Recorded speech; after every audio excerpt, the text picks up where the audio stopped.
Welcome students in our today's online English class. Today we will study a lesson in English for students of class 10th. This is a poem from your first flight book. Students, as you know, CBSE has deducted 30% of your syllabus this year. So many chapters are deleted from your syllabus. One of them is your fourth poem, How to Tell Wild Animals. So that we will skip the poem. We will study fifth poem today. The name of the poem is The Ball Poem, written by John Berryman. Students, this is a poem about a loss of ball. A boy loses a ball so that he is very upset. How he reacts over the situation, we will study in the poem. Let's start reading the poem. I will explain the poem to you. We will discuss difficult word meaning, and in the end of the poem, I will tell you the literary devices used in the poem. So let's start. What is the boy now who has lost his ball? What is he to do? I saw it go, merrily bouncing down the street, and then merrily over there it is in the water. Students, merrily means happily here. The poet says, what will the boy do who has lost his ball? He again repeats the statement, what will he do? He repeats the statement to emphasize that he says he is sad and helpless. The child saw his ball go away from him. He saw the ball happily bouncing on the street and happily fall into the water. It is his first loss. Let's see how he reacts. No use to say, oh, there are other balls. An ultimate shaking grief fixes the boy as he stands rigid, trembling, staring down all his young days into the harbor where his ball went. Ultimate means last. Shaking grief means sadness which greatly affects the boy.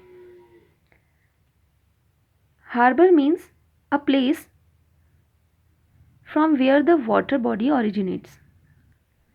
In this stanza, the poet says that there is no use to say, don't worry, there are many balls, you can have new one. As he stands rigid, rigid means stiff. The poet says that the child was so sad. This sadness became fixed in it. He is trembling with fear. He stands rigid and stiff and staring down at his ball. It seems that his childhood also have gone in water. I would not intrude on him. A dime, another ball is worthless. Now he senses first responsibility in a world of possessions. People will take balls, balls will be lost always, little boy. In this stanza, the poet says that he would not interrupt in the boy's thoughts as he feels through his experience, the boy will learn meaning of loss.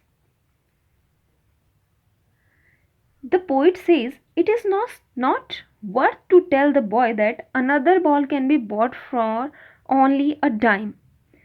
Dime is a currency of US that is equal to 10 cents.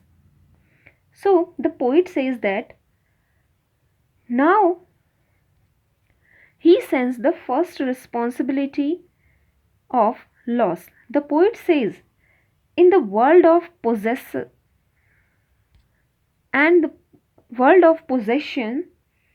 people will take balls and these balls will be lost. In the other words, the boy will keep losing things and would buy another one to replace the lost thing. No one buys a ball back. Money is external. He is learning well behind his desperate eyes. The epistemology of loss, how to stand up, knowing what every man must one day know, and most know many days how he stand up.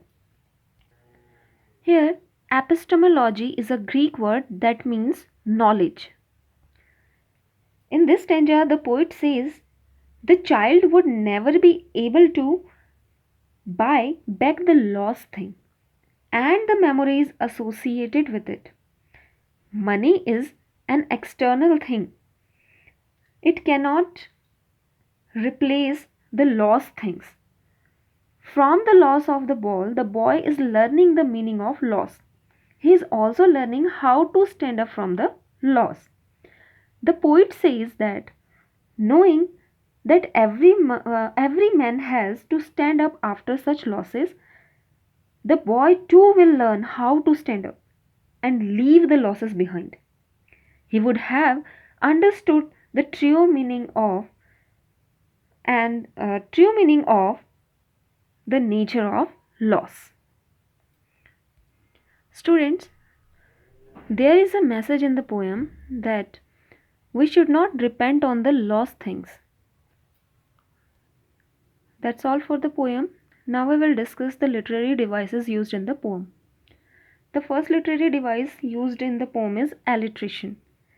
As you know, alliteration is repetition of a consonant sound in consecutive words. So, here in this line, buys a ball back. B sound is repeating. And here in this line, man must. In two lines, alliteration is used. Next poetic device is anaphora. Anaphora is the repetition of similar words in two or more than two consecutive lines. In first and second line, what word is repeated, and in third and fourth line, merrily word is repeated. So, here anaphora is used. Third literary device used in the poem is repetition.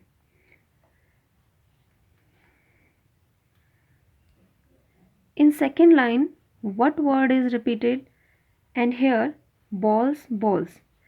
In two lines, repetition is used. So that's all for the day, students.